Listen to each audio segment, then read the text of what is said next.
is pleased to bring you our feature presentation. To return some videotapes. To return some videotapes. To return some videotapes. To return some videotapes. To return some videotapes. Videotapes.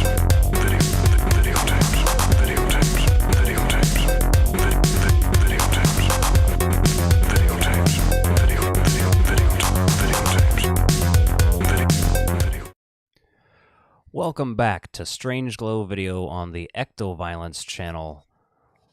With me, as always, is Garth. What's going on, Wayne? Party. This is a terrible intro. Party on, Wayne. Diddly diddly diddly woo. I did actually do a really cool Wayne's World intro for my channel one time when I talked about Wayne's World versus Wayne's World 2. I played it on a guitar and did the whole logo, made it look like theirs and everything. Nice. It's pretty cool.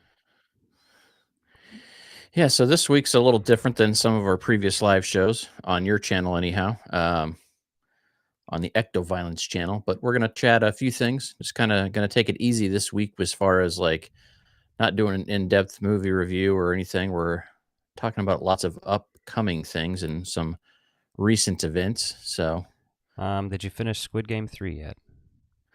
I did not. We are on episode 3, I think, is where we're at. Say we could talk about that, but I guess not. That was pretty good. I had enjoyed it for the most part. I mean, there's things to critique about it because they rushed it and whatnot, but whatever. We'll get there. I guess eventually we'll talk about it when you finish it. It was an eventful weekend, though. Both did some things in the last week. So you were out of town last week, but why don't you go ahead and talk about what you did there, all the cool things. Yeah, so last week I went down to visit our dad, took my boys with me, and did family shit for a couple days. But then on the way back, we did a little sightseeing. And if you follow the channel for a while, you know that we visited Wakita for the 25th anniversary of Twister. And Twisters was shot very close to where my dad lives, or our dad lives anyway, and decided to do some sightseeing there. So he was less than 30 minutes from El Reno, which is where they shot the movie theater exteriors, the farmer's market, and the water tower scene crashing in that movie. And that's out on historic Route 66. So we went out there and checked out those sites. I'll have a little video, some stuff together on that here before long. So that was pretty neat to see. The water tower is actually a mile or 2 miles from where it's the downtown scene is. So, that's movie magic, but pretty cool to see that. The water tower looks just like it does in town, though. So I was pretty pleased to see that. And then there was a mural they painted on one of the walls for the background. An exterior building wall. They did this mural on the film production crew did. Yeah. And it looks super old, but it looks like it's, been there for forever. And it's still there. So got some nice pictures of that. And pretty neat to see that. The movie theater itself was all shot in a soundstage in Oklahoma City. So I read about it a little bit, but there's a business down there that got converted into a studio. So they're able to shoot a lot of the indoor stuff there and basically did the whole movie in Oklahoma for what I understand anyway. And then went by the J&J trailers where they buy the trailer at later in the movie and talked to the owner down there. He let me do some sightseeing on there and actually took me to the room that they kind of use as the green room for the cast and crew while they're there and showed me where everyone did their autographs on the wall. So that was pretty exciting. Nice. I think I may have been one of the first people there because he was really excited to talk about it, even though his site is listed on the Oklahoma Film Commission's brochure and pamphlet they have for it, which I got to say, I was pretty impressed with Oklahoma in general, all the stuff they have on their movie websites and things like that. As far as tourism goes, they did a really good job of having everything listed on there. Yeah. So I'm not going to lie. I love Twister. I thought it was okay, Twisters. I care less about seeing those film sites, so I'm not as jealous of those, ironically. But it's the Outsiders filming locations that you saw. Yeah, so that was in Oklahoma City, and I skipped, like, so downtown Oklahoma City, like, was part of what they use for New York exterior shots. I was like, "I can get those anytime I'm down there." Like, I didn't go out of my way to go to those ones. There's a couple other sites I wanna see from that, but I went through Tulsa on my way back, and that was pretty cool, just following Route 66 from Oklahoma City over into Tulsa. And I went to the Outsiders House. The Curtis Brothers House is a museum. They're only open on weekends, and I think they do some special tours if you like can plan ahead. But I just kind of went on a whim, Yeah.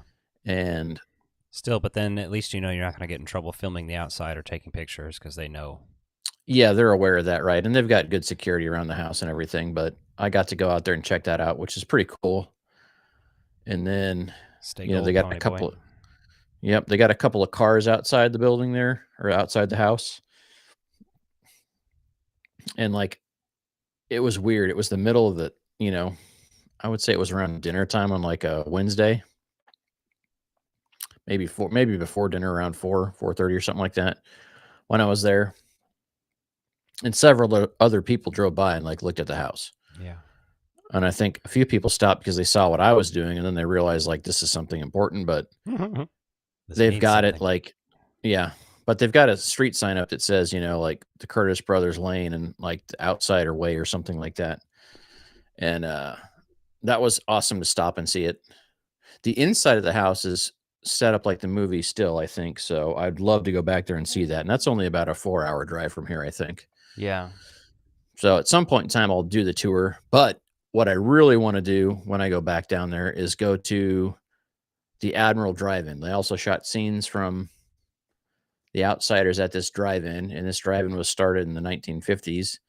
Still going. It's two screens. They butt up against each other, and Yeah, I'd be down there's for that. like, I'd love to make a Outsiders filming location video. Big fan. yeah, and there's a ton of other ones out there I didn't go to, but this one was like 10 minutes away and was like it's a drive-in theater, and I love the drive-in. So I was like, well, let me go check this out. And that drive-in's really cool. And I guess it's the largest operating drive-in in Oklahoma. It holds 1,000 cars, so like 500 per screen, which is pretty impressive. Yeah, that's a lot. Still showing lots of movies, and they had new movies going on out there, and definitely happy I stopped by and checked that place out.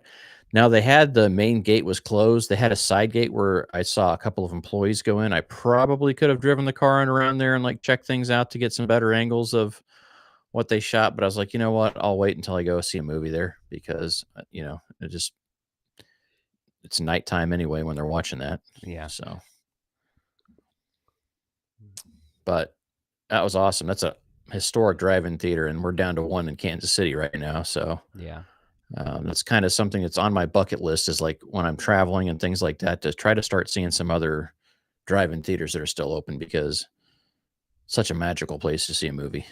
Yeah. Our retirement plan involves a pumpkin patch and possibly movie screenings outdoors there, Yeah. which would be fun. I mean, you could do the drive-in and do a swap and shop there too.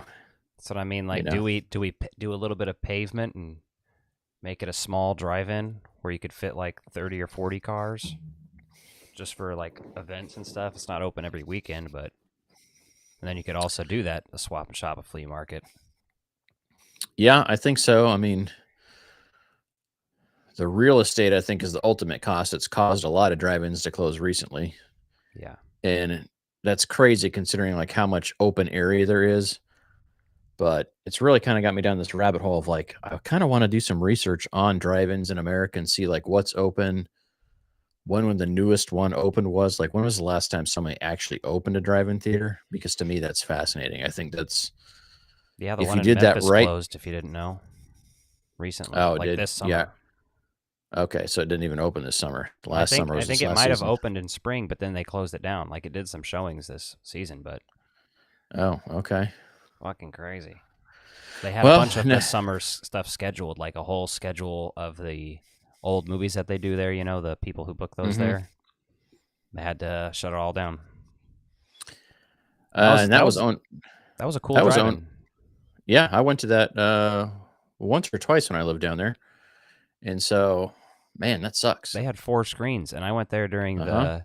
It was owned by Malco, yeah, but I don't think it was originally. But it was at No, I that think point. that was. But it was really cool. I saw Back to the Future and Evil Dead and Jaws there during the pandemic. Hmm. Yeah, Oh yeah. that was sick. I went by myself, just brought snacks and refreshments. Drive-ins. I mean, aside from the snack bar, are basically recession-proof because you can social distance and shit like, or pandemic-proof is what I meant to say. Yeah, Depending on how bad it is, I suppose. But yeah. I went several times by myself just to get out of the house and be like seeing some shit on the theater screen. yeah. Well, and up here we did the movie our friend Tony worked on. I Am Lisa had its premiere there because that was the only way they could do the premiere for the movie at the time. Yeah. So that was pretty cool. But you went to Crypticon, which I didn't go to just because I'd spent money traveling elsewhere. And let's face it, man, money's tight these days. So it's all about picking your extracurricular entertainment strategically nowadays. Yeah, it was a pain in the ass. It was $45 just to get into Crypticon on Saturday. Free parking, luckily. They had some lots out there, which were good.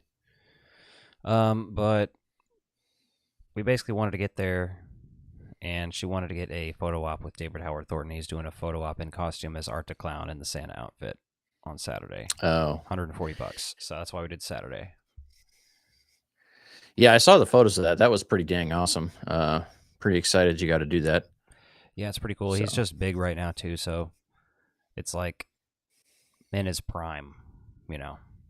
And well, the fact that he's on the con circuit in his prime makes it even better. yeah, Because a lot of people would be like, "Oh, in 20 years, like that's all he's doing," but like, and obviously he's done a ton of other independent horror, so yeah. or low budget horror for that matter, and he's going to be in the game for a long time, I think. But they had, sorry, fucking hairs all over my damn face from these cats. Mhm. They had some interesting guests though, so I wanted to get Warwick Davis's signature on my Leprechaun 3 VHS, but he was charging $100 for that, which I get. But I was like, I can't afford that. I can afford like one autograph, essentially. Yeah. And Art the Clown, David Howard Thornton's, was $50. So I was like, all right, I'll have him sign my Terrifier 3 VHS since I'm a VHS signature collector. There were some other options. Ken Foree was there from the original Dawn of the Dead. I don't have any of that on VHS, but would have been cool to meet him still. I did not. I did walk by him and take a little video while he was chatting with some people. Same with Bill Moseley. He's been in a bunch of horror movies, most famously for me, Texas Chainsaw 2 as Chop Top, and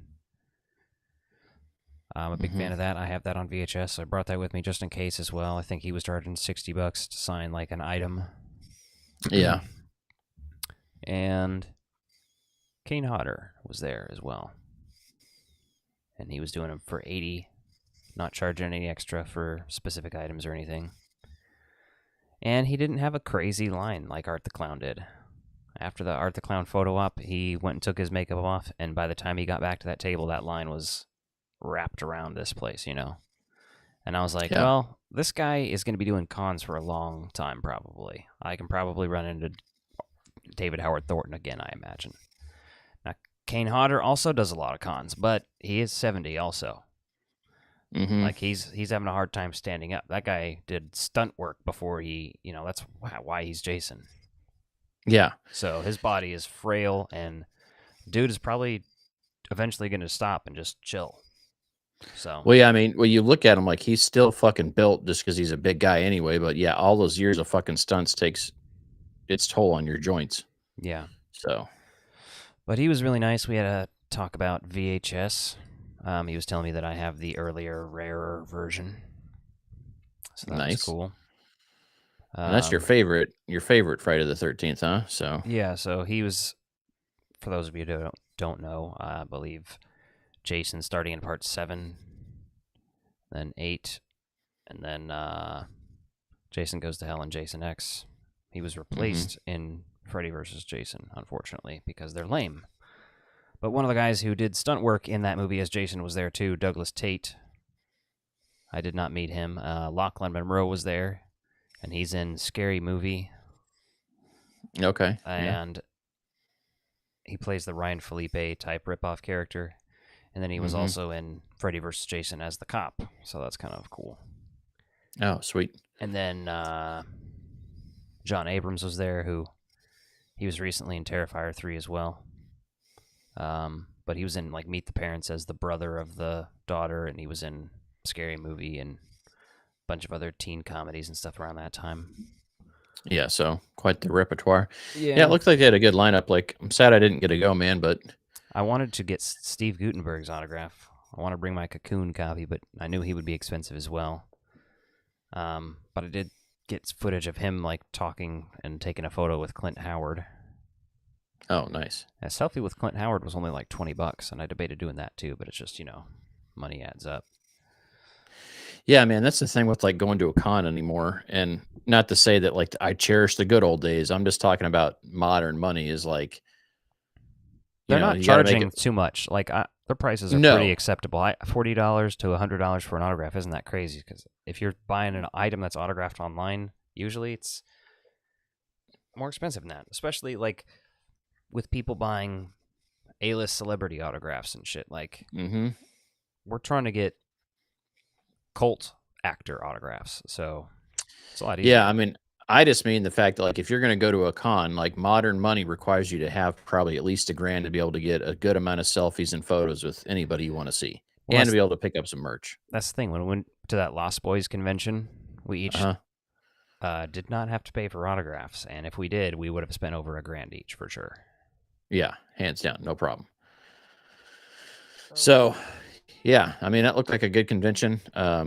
I saw our cousin was out there, our cousin-in-law, I guess. So it was our aunt's husband's son, our aunt who's no longer with us, but her widow husband was there with his son, and they do a lot of the con circuit. So I saw you posting photos there, and I saw Jason and Carl posting photos, which is pretty damn cool. I love seeing everyone having fun out there and having a good time. Yeah. Sometimes you get jealous when you see like people randomly posting that shit, but like when it's people I know and I care about, I'm just like, oh fuck yeah, that's good for them, man. That's awesome.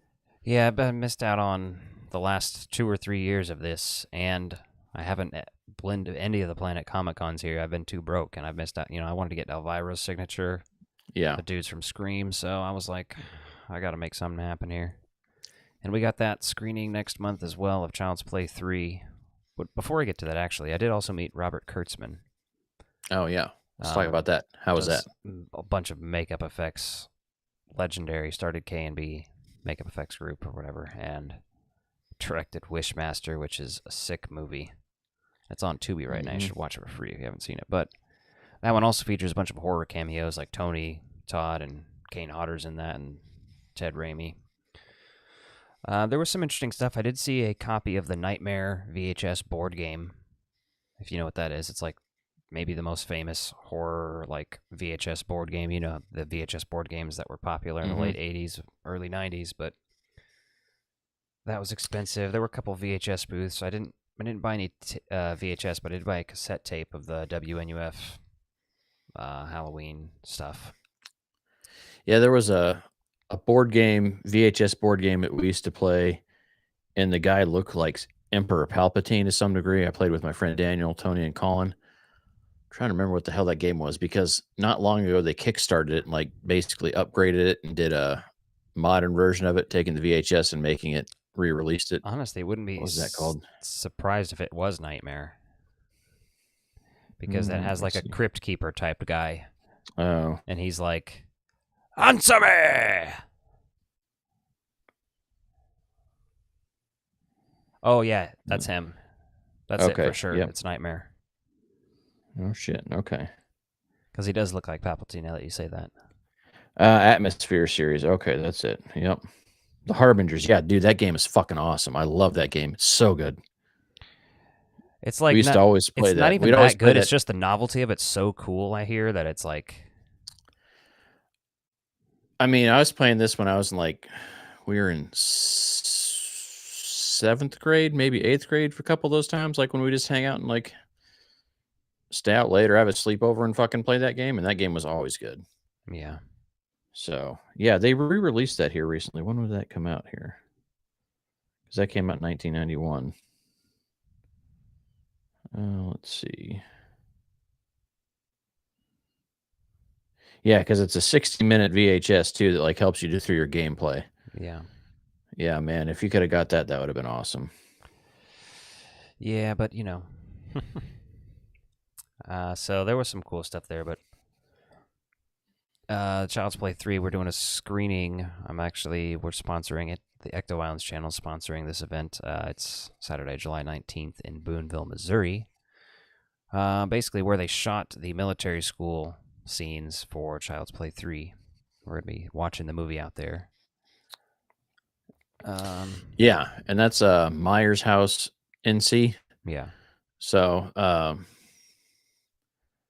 think he started out just doing screenings of the Myers House that he owns, but now he's starting to do a bunch of these touring places. So like right before he comes and does this one, he's going into Iowa and doing some Children of the Corn screenings, which is pretty cool. Yeah, let's see here. He On-set put up his cinema list. is what he calls it. Yeah. Mhm. He's doing I Know What You Did Last Summer, July 4th. Mm-hmm. And that Yeah, that'll be cool. That's in North is- Carolina, right? Yeah. And that has one of the actors from that movie appearing at that one. And Children of the Corn, Child's Play 3. Halloween 5 he's doing it at the Salt Lake City, Utah, the Myers House. Nice. Okay, wait.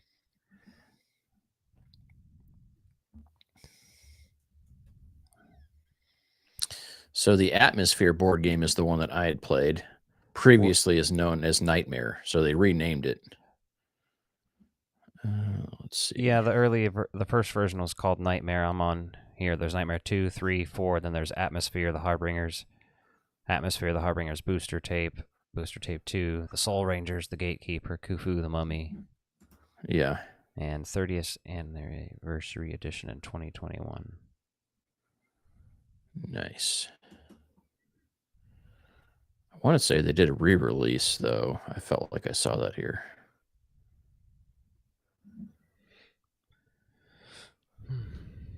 Oh, shit.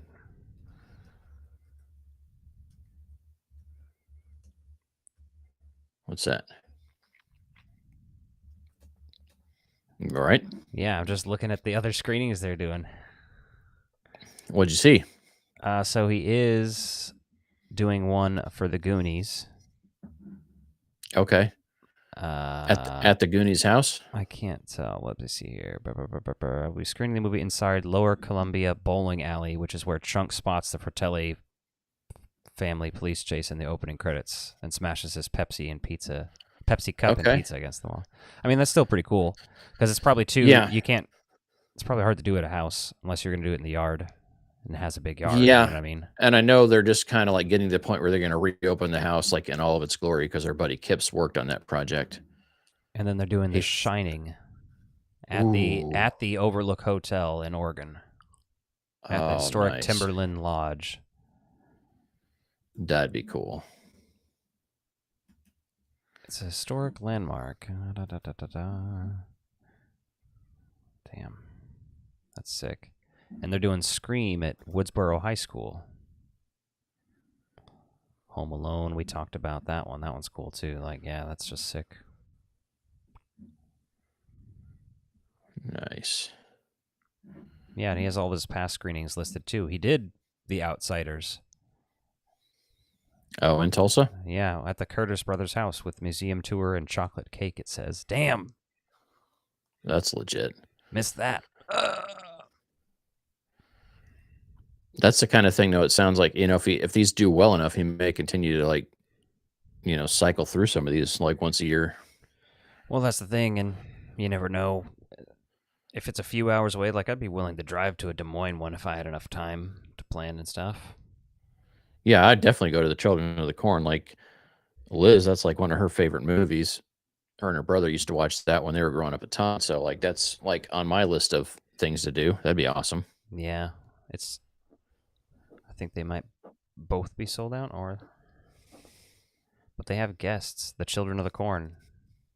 That's probably why it's sold out too. Yeah. On-set cinema.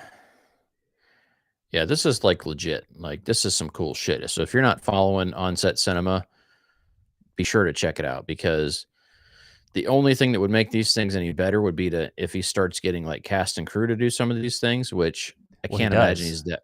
Oh, okay. So That's what I'm saying. Like okay, the yeah. like if you Special look at guests on some of these events, yeah. on you see the Warriors, another Friday the 13th one. Which one of these? One of them, Children of the Corn, like has Special guests, yeah. Okay, I see one, the two, list there three, now. 4, 5, 6, 7 of them. That's crazy. Yeah.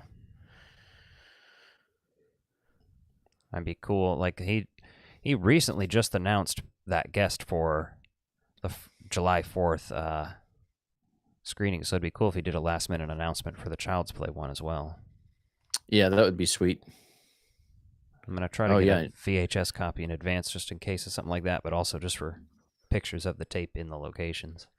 Yeah, and if you go to the On-set cinema, you will see that Alec is a sponsor of the Child's Play 3 event with a link to your YouTube on there now. So that's pretty slick.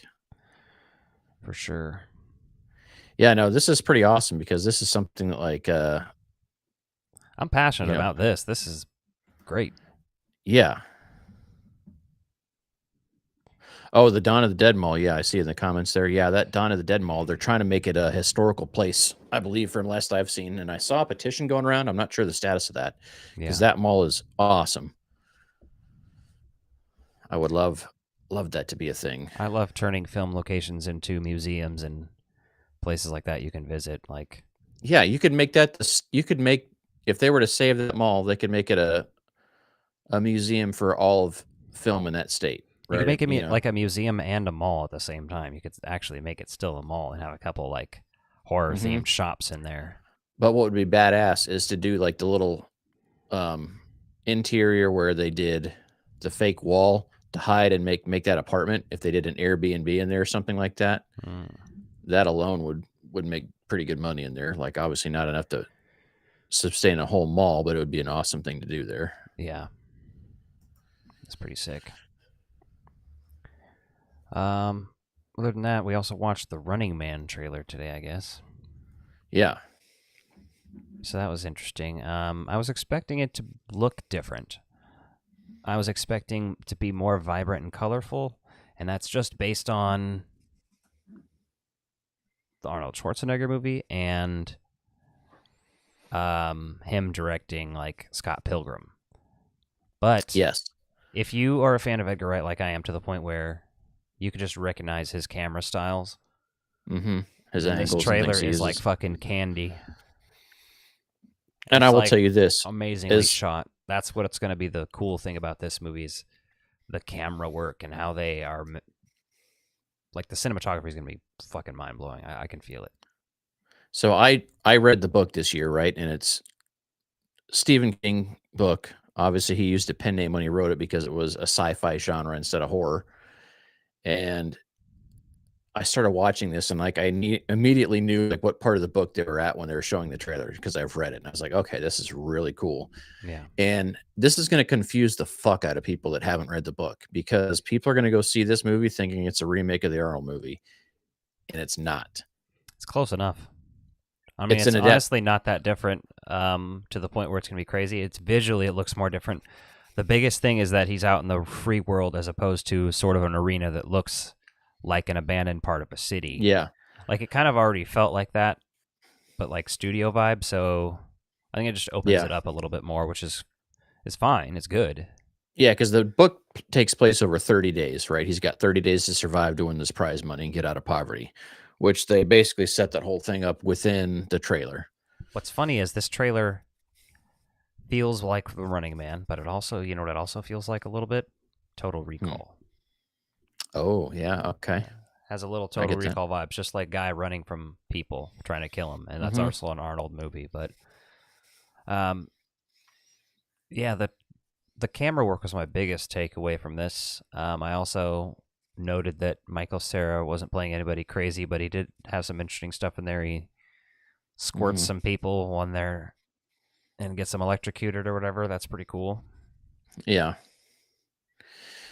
Yeah, which obviously there's a lot of things that were taken directly from the book in here that weren't in the original version of this movie, and there's obviously some liberties they had to take too, and like kind of make things modern. So I'm really excited to see this now after seeing that trailer.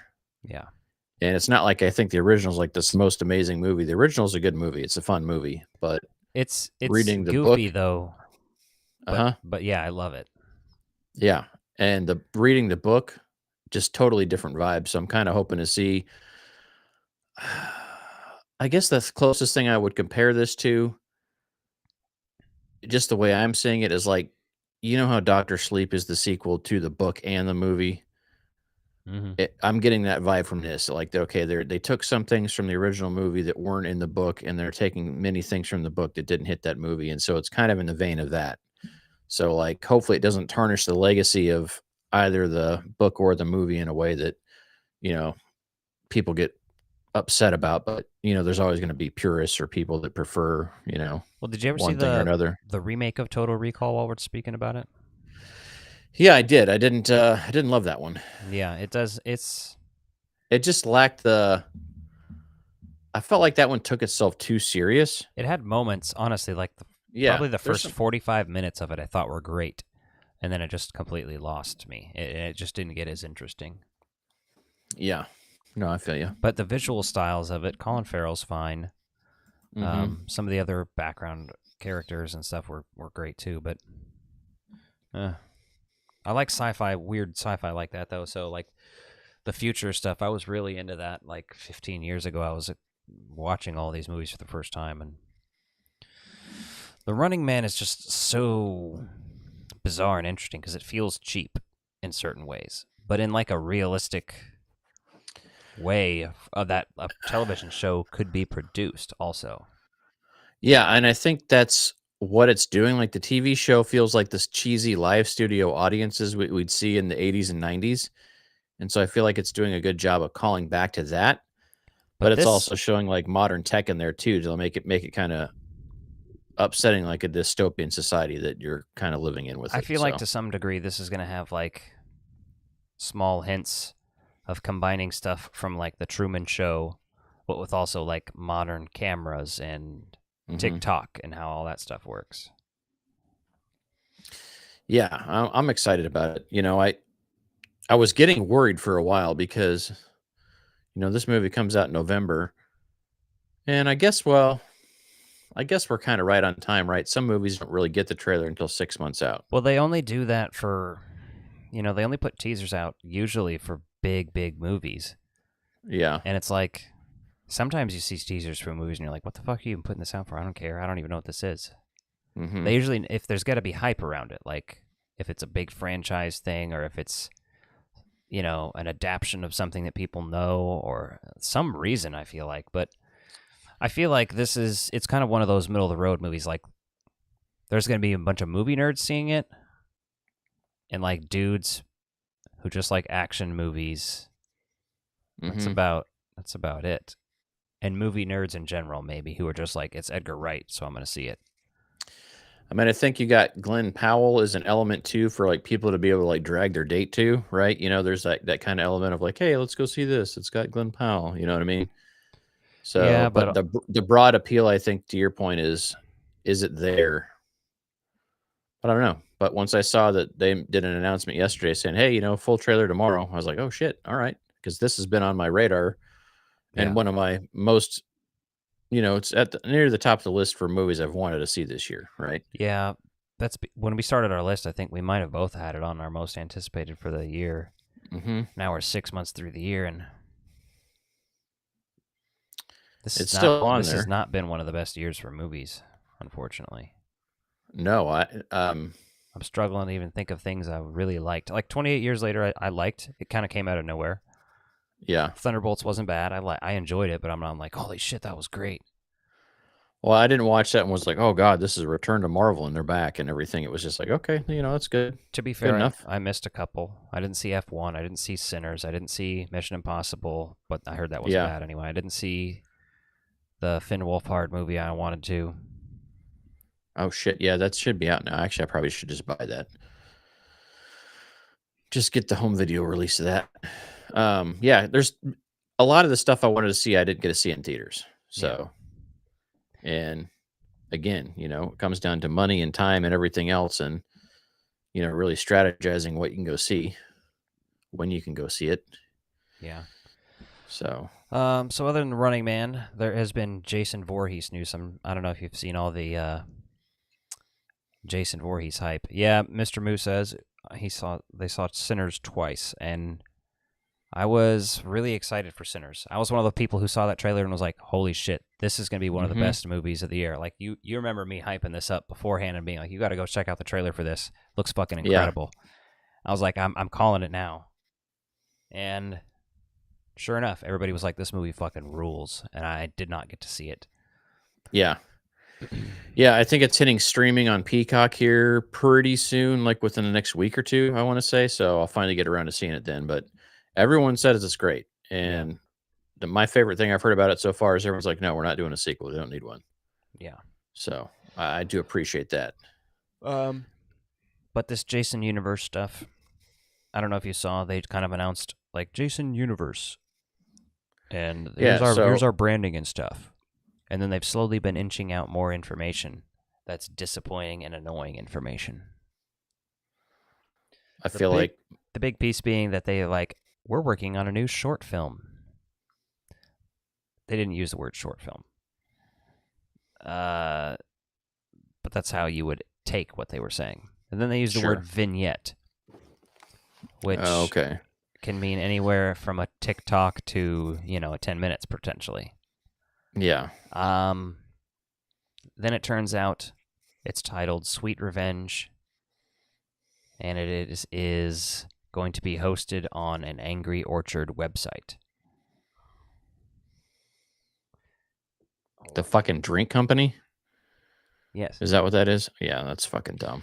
So they're like, no, we're not making a new movie. We're making a commercial, essentially.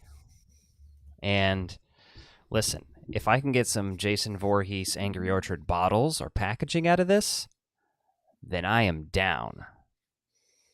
If not, stop wasting my time. We got our first visual image of what's-her-face playing Pamela Anderson in the Crystal Lake series as well. Yeah. I'm mildly excited for that. We'll see. I don't know. That's like one of those things, like, do we need that? I mean, she's solid actor. I mean, I'll watch it just because of her, but I'm not going to say that like, oh, her character is so fascinating. I want to see like the whole fucking like throwback to this. Like I saw everything I need to see in the flashbacks. Yeah. To me, that's like making a movie about Freddy Krueger before he fucking dies and becomes a demon. Like, I don't need that. I don't fucking care. Plus we have that in the Freddy Krueger TV show. The first episode, I think, of that series, the Nightmare on Elm Street series. So yeah, I don't know what to think about that. It's like, we'll see. Like I said, if I can get some bottles out of there that are marketed Jason, sure, I'll take it. But yeah, no, I feel you. That just seems like a horrible waste right now. We'll see. The Batman 2 script is apparently done. Mm-hmm. Matt Reeves been working on that for a while. I liked that movie.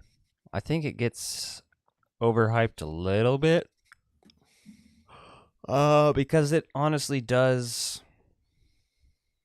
It does take so much from the Nolanverse, and people want to claim that it's so different, and it's not. It feels like a Nolanverse movie, borderline. And that's not necessarily a bad thing. It's fine. I like that movie. I like the portrayals. It is long as fuck. Mm-hmm. I would say, thinking about that now, it almost feels like the Nolanverse version of Batman Beyond. Just because it's a little bit newer, the technology is a little bit different. Bruce Wayne doesn't necessarily feel like Bruce Wayne in that to me, right? They're focused on Batman, but really, when you think about it, the Nolanverse was the first time anyone ever really, besides the animated stuff, really ever gave you anything about Bruce Wayne to give a shit about. The other movies, had to get to the point and had to have Batman in it. So you're literally fighting screen time for Batman versus Bruce Wayne. So, and a lot of the times that's what the battle is. But his inner turmoil in that movie is like, man, I've become too bitter and violent and too much of an asshole myself. I need to like be a figure of hope or some shit. Like I get it, but also I don't know. It just didn't. It didn't. I think it's a little overrated. Let's just say that. I'm not saying it's bad or anything, and I love Batman. So I'll put it this way. I saw that movie in theaters and enjoyed it, but I have not watched it at home since. And it's not because I didn't like it. I It's bought just it like on one of those Blu-ray, movies. and I've watched it. I just haven't felt the urgency to rewatch it. Now, that said, when the Batman 2 comes out, obviously I'll rewatch it. Yeah. So I'm into that. And I might revisit it beforehand, I might watch after Superman comes out if I kind of get into a DC kick. We'll see. Yeah, I was looking at I have all my Batman physical media organized together, at least DVDs and upwards. So I actually really want to try getting Batman and Batman Returns on 4K. I want to see what those look like. But Okay. I've got the Blu-ray set that includes those 4 movies, and I've got the Adam West movie, and I've got the animated series on Blu-ray. I've got a couple other ones, like in various comic sets where they're not even with my DVDs; they're with the comics because they're in the comic book, like a hard edition came with a disc, Okay. Yeah. So I have like Batman Year One that came with the movie version of it too. Yeah. No, I get that. Yeah. That's exciting to see that they've done that. So the other bit of news that I thought was interesting is the Universal announced their Horror Unleashed Chicago. Now, for us, it's been a fucking nightmare to try to get out to Universal in California or Florida for the haunts. And it's interesting because they announced that they're putting one of these in Vegas, I believe, and they're doing something else in Texas. And the fact that they're going to do something here that's going to be a year-round, like, ongoing event in Chicago sounds pretty fucking cool to me. I have mixed feelings on it. I'm like cool, but at the same time, I don't give a shit. I'd rather just go to the actual park, but it's cool. We'll see. I don't know if I would ever make a trip just to Chicago for that. I feel like if I'm gonna go to Chicago, I'd rather go where the weather is better. I mean, like culturally, Florida sucks, but also I've been there plenty of times. I look at it this way. Chicago's an easy drive, and we can go see all the John Hughes shit while we're up there, and then go spend the night going through some horror shit, and see the Sony what is that, Wonderverse, whatever they call it up there. So it seems like Chicago is kind of becoming the Midwest destination for some of these things because they're not going to do a full theme park there. The weather's shit. You can't do a year-round park there, but you can do some indoor type things like Sony's done, and then like this is going to be Halloween, so I imagine this will all be able to be done indoors. And so the thing I wonder about is this going to be like something that's set up and has some houses that are always the same, or is this going to be something that they change annually like the other parks? Because at that point in time, then you're going to have time to close down to revamp every year,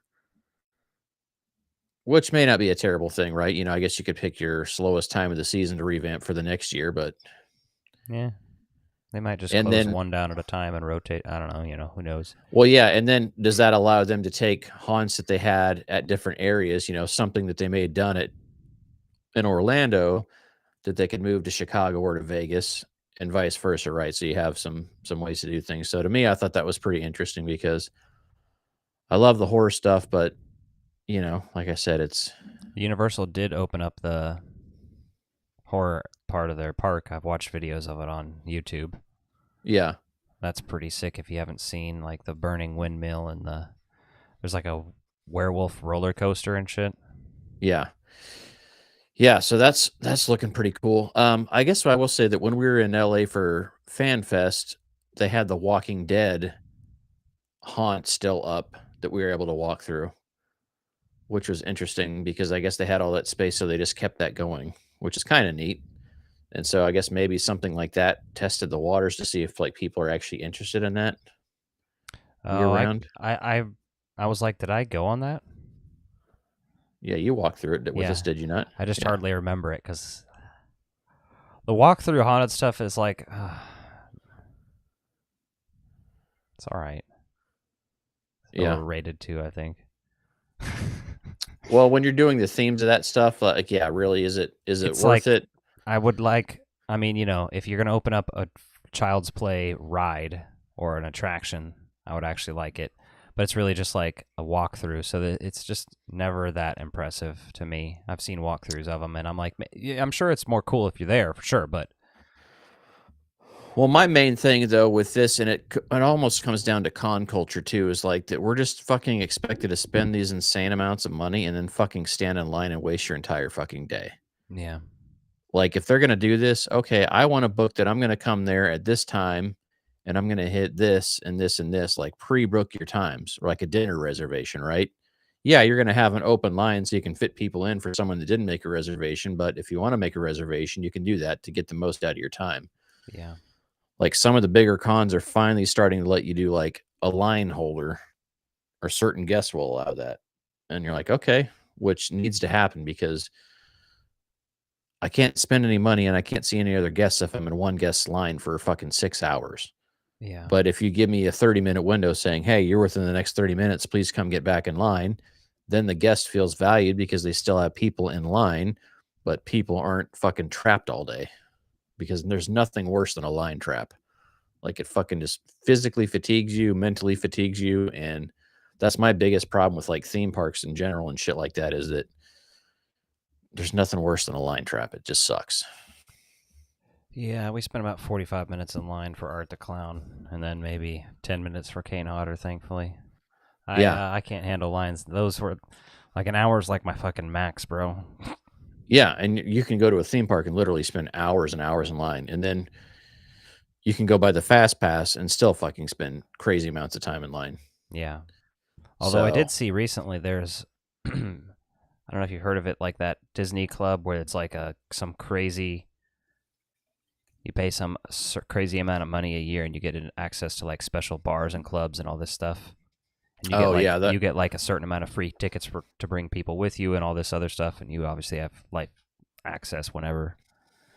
yeah, There's a it's lady that basically showed off all of the perks of it because it's like a hard to get into club. yeah. I mean, I think it's like a high rollers club, Vegas style, right? Basically, you got to be spending so much money a year to even get the invite and all that kind of shit. Most of them are like celebrities and stuff. Like a lot of celebrities have those passes. Yeah, which great for them. Again, for us, though, like the average person, you're like, all right, this sucks. Yeah, I'm just thinking though, like that's my life goal. Yeah, it premium access, yeah, for sure. Because I remember when I met Stan Lee, I got to do the photo op, and so I waited in line for the photo op. The photo op took me almost 2 hours for my spot in line, and then I did an autograph too, which they took us right from the photos to the autographs, and basically wherever you're at in line for your combo was like where you're at for your autograph too. So like I had to go wait another couple hours to get my autograph, and like so for literally 5 minutes of interaction, including photo and an autograph, I literally spent 4 hours of a fucking day for something that was prepaid for, that was a guaranteed thing. Like, holy hell. Yeah, I don't know. There's got to be a better way to do it that's affordable and better for the consumer, right? Because ultimately, happy customers are going to want to spread the joy. And, we have the technology, just no one's really figured out a way to do that yet. Like, let's do that for theme parks. Let's do that for cons. Let's do that everywhere. Haunted houses. You know what I mean? The last thing news-wise I'll bring up is Jordan Peele says he wants the Texas Chainsaw Massacre franchise. I believe those rights are up for grab right now. Nice. Did Netflix release those after that? Because that was a direct to Netflix, wasn't it? Yeah. Well, it was originally, I think, gonna be theatrical, and then they were like, no. Yeah. And I hated that movie. Like, there was parts of it that were okay, but like overall, like it lost the fuck out of me. It lost the plot, and I mean, it lost the feel of Texas. I mean, had they just done that as a different horror movie and not had those characters in there, it could have been fresh. Brought back a character from the original, trying to do that Halloween and shit. And, Like Yeah. it was yet another fucking reboot of the goddamn franchise.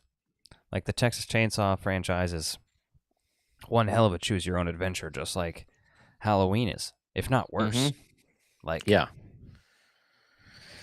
Yeah. You think convoluted. about that, like it's a mess. And then you look at Friday the 13th and you look at Nightmare on Elm Street, and both of those reboot like fucking fell flat. Well, Friday the Like, 13th reboot is actually one of the more well received these days. I haven't Yeah. rechecked it out since I've got that box set. I have it on Blu-ray now. I'm going to actually watch it sometime and review because I saw it in theaters and I didn't give a shit about it. But Friday the 13th fans actually have come around on it, and lots of them are saying it's good and it's worth a watch. Now, you will not hear anybody say that about the Nightmare on Elm Street one, but no, I've watched both of those, and I will say I did enjoy the Friday the 13th one a lot more.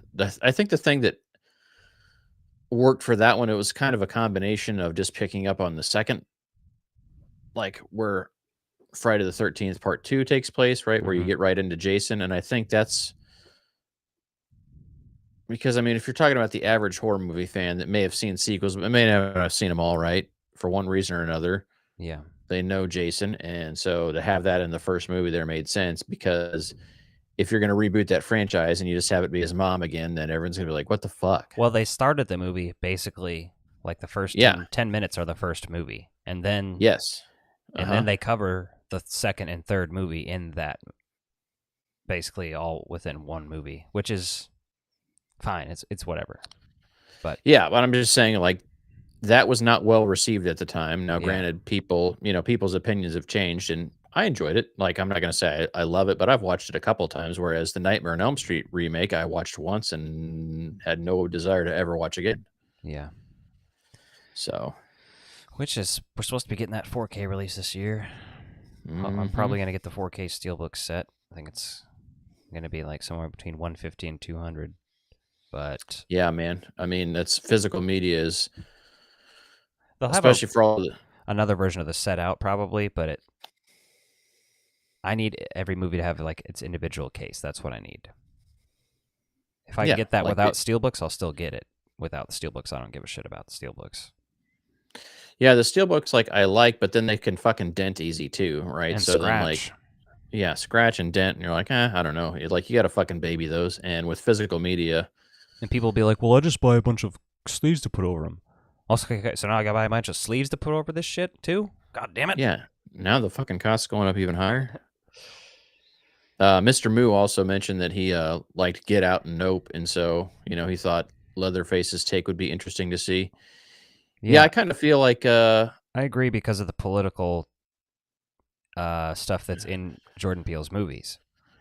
yes, like he could have a very fascinating take on it, like where When people say, go ahead. where I just like Leatherface is still always going to be this kind of a crazy person, but if you have Leatherface and you see like why his family is the way they are, like that could be very fucking intriguing a little bit. Like, Yeah, I mean, they've kind of done a lot of that. They've tried to do Leatherface's backstory like 3 times too. And but I don't each think you time it's need that. different and bad. And like, that's kind of, Yeah, I feel like what you're talking about, they've done, honestly. Like if you've seen all these other shitty Texas Chainsaw movies, I don't want that. I would like a sequel to like take off from 2. Ignore Yeah. all the other movies, but the first one and the second one. And that might be weird for some people, but I like the second one. It had Dennis Hopper in it, man. And yeah, but what I had in mind was just like the rest of the family that's a little bit more verbal and has some talking roles, like with the barbecue stand and things like that. There's certain things in there that you could politicize and like make those characters intriguing without having a backstory, but just like understand why they're fucking monsters without anything about Leatherface himself, just knowing his family's fucked. yeah, again, I feel like they've kind of explored that with at least the prequel to the remake, Texas Chainsaw: The Beginning. That's what that one's called. Yeah. But Mr. Moo says the original TCM always had a bit of a political streak. They kind of explore the backstory in the first movie if you pay attention to how the family interacts. Also true. But the political thing is the interesting take there, because I agree. I will always argue that the original Texas Chainsaw is very political. It's hippies versus rednecks in Texas. Yes. Like, how is that not political? I mean, shit. Yeah. And it's not like, I mean, I could see how like someone who's like super conservative would watch that and be like, this movie's on my side, watching hippies get killed. And then just being like, it's the same way people watch American Psycho and they're like, Patrick Bateman is like me. He gets all the bitches and he's a badass, you know? Yeah, people that think they're like smooth like him and like yeah, to that level. People identify as the fucking villain in the movie and think that's cool. Yeah, but yeah, Texas Chainsaw is a very interesting franchise. Very high highs, very low lows as well. Yeah, there's some fucking flaming garbage out there and there's some pretty fun shit. So yeah, but I would like to see his take on that. That'd be fascinating. I also would. I think Jordan Peele would be great to have Texas Chainsaw. I'd be interested to see another Texas Chainsaw movie from him. I don't know. With all this stuff, like we just had Chucky season 3 ended, and Army of Darkness, or not Army of Darkness, the Ash vs. Evil Dead series, and then they did Evil Dead Rise. I think they are working on another Evil Dead movie at least, and then no word on any follow up to Hellraiser or anything like that. I've seen Mark Jones expressed interest in doing another Leprechaun with Warwick Davis. Yeah, that's just come out in the news here recently. I want to say like that's been in the last couple of weeks that's kind of circulating the web right now. Which that makes me wish I would have even talked to Warwick Davis more, being like, "You think you would come back? I could have got the scoop from that motherfucker." Yeah. Well, between that and then everyone was always saying like, like get Robert Englund to do another Nightmare movie before he goes. He says he's too old to do that. And I'm like, yeah, he doesn't necessarily have to do the stunts, but he could still do the voice and some of the character work. Yeah. Like you could do a combination of that. But you got to have a story worth telling too, right? And so like they fucking beat that franchise to a dead horse too. So. Yeah. All I know is if he makes a Texas Chainsaw movie, I need Caleb Landry Jones to be in it and be playing some deranged family member. Yeah. For sure. If you don't know, that's the guy in Get Out. He's the brother. So he has already been in a Jordan Peele movie, but he's also been in Twin Peaks: The Return as like Shelley's daughter's boyfriend who's a cokehead. He's like the gas station horror nerd in The Dead Don't Die. Oh, okay. Yeah. Okay. Yep. He's in some cool shit. Yeah. Mr. Moose says Mads Mikkelsen is grandpa. That'd be pretty interesting. Yeah. Yeah, I don't know. There's so much you can do with that franchise, though. If he were to take that, so I'm open to the idea. Like, I don't hear that and be like, oh, fuck that. Who was in the remake? What's his fucking name? R. Lee Ermey. From Full Metal Jacket and stuff. Mm-hmm. He was in the Texas Chainsaw Massacre, and honestly, he's like one of the most terrifying parts of that movie. So, you need to find a motherfucker like that because that movie holds up. That's one of my favorite remakes of all time too. I love both the original and the remake. Like, solid. Yeah. Well, because you can argue like, hey, should this be remade? And then there's always a few examples of shit that doesn't suck when it's been remade. Well, I'm slowly. Some horror remakes are just really growing on me too. Like, I like the My Bloody Valentine one, Texas Chainsaw. I just watched Dawn of the Dead this afternoon. Yeah, man, there's some good ones. Dawn of the Dead to me, like, I enjoyed somewhat when it came out, but is also pissed because like it all of a sudden went to like the fast moving zombies and like it followed all the modern trends, and which is fine. And like when I've watched that again recently, I liked it a lot more than I did before. But I had the original Dawn of the Dead director's cut on VHS, and fuck, that is such a good movie. Like to me, it's amazing. I still love that. And yeah, the remake's good though. The remake has some real terrifying shit in there that's real fucked up. And I would say when Romero was doing a lot of his stuff, it was this combination of like fear, special effects, and gore, and a lot of the newer stuff, especially at the time that came out, was very much body horror, zombie style movies, right? So it was like really based on the gore piece and the body horror with it, which is fine. Yeah. I like that. It's just different. So Well, they are also doing Return of the Living Dead this year, December 2025, and Silent Night, Deadly Night remake is also coming out this year, oh, nice. which is going to be made by the same people, same company at least, as Terrifier. Yeah. Yeah, the Return of the Living Dead, is this supposed to be a sequel, right? Oh shit! I am sorry, I have to interrupt because I'm sold on the Silent Night, Deadly Night remake already. Just hearing who they Okay. cast as Billy. Who do you got? You're not going to know his name probably, but you will know the actor, Rohan Campbell. Okay. What's he known Um, for? If I'm going in order, the only one you're really going to know is probably this, but it is Halloween Ends, Corey Cunningham. Oh, no shit. Okay. Hell yeah. I thought that was a really interesting character, and I liked that quite a bit, so I'm interested to see him play the killer in this movie. And I feel like that'll be a violent one because that character basically like sees his mother get sexually assaulted and his parents get killed, so Yeah. that's going to be a brutal movie to watch, I bet. Yeah. Yeah, the Return of the Living Dead sequel, everything I see about it basically says it takes place in 85 with another outbreak of the same zombie, with the same neurotoxin or whatever.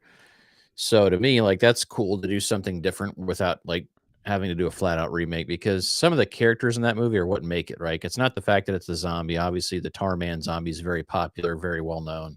Well, see, I've But never even it's seen how many of the sequels here. Return of the Living Dead. Yeah. 2 and 3 I think I've seen. But not Necropolis from 2005 or Rave to the Grave, also from 2005. Yeah, I think back then some of those were made just with how cheap it was to get the rights to a sequel to some of that shit back then. Yeah. Like it was an established zombie franchise kind of right when Resident Evil and shit was getting popular. So I think that was easy to slap the name on it, I guess so, because it's kind of like, that's the thing about Return of the Living Dead, is it, if you were to watch that movie chronologically, it does serve as a follow-up to Night of the Living Dead. Like, depending on who you ask, I guess, but Yeah. it's just kind of like its own unofficial sequel. Yes, I feel like it has some of those elements to it. So I don't know, man. Zombies are back again, at least for now. We'll see how they do. But like all the Walking Dead stuff that's still going, like I haven't really kept up on any of that or any of the sub-series. No. It's That's the thing. Zombies have been out for so long. They come about every 20 years. We had them in the 80s. It's crazy to say that from 1985 to 2005, and 2005 we had some, and now it's 20 years after that. And holy shit! I got Yeah. 28 years later, just dropped, and I think that was pretty solid. So Yeah, and then you had all the TV series, the video game stuff in between, right? They're If you- fucking trying Resident Evil again. Like, holy hell. I hope they get it right eventually. We'll see. Maybe not in our lifetime. It's so frustrating. I can't even think about it. Like, I can't even think about it because they fucked it up so many times. Recently, they're like, here, let me fuck it up again and again and again. But Twisted Metal, that first season I did finish, and that next Okay. season is coming out. Have you watched the footage they released? I have not watched the new footage, no. There is a teaser trailer, and then there's also a 2-minute clip that just shows the start of the first battle. Oh, shit. Okay. Shows all these people in the parking garage, including Axel. Nice. Dude Yeah, trapped because between Axel's... two wheels and shit. Yeah, Axel was teased at the end of season 1, was he not? Yeah. Did they show him? Yeah, I feel like they... Oh, yeah, okay. They showed Yeah, an I arm like in the that wheel or theory. something. Yeah, I can't. Yeah, I like that, but... I had mixed feelings on it at first. I was like, okay, I love the tone. I love what they're doing here.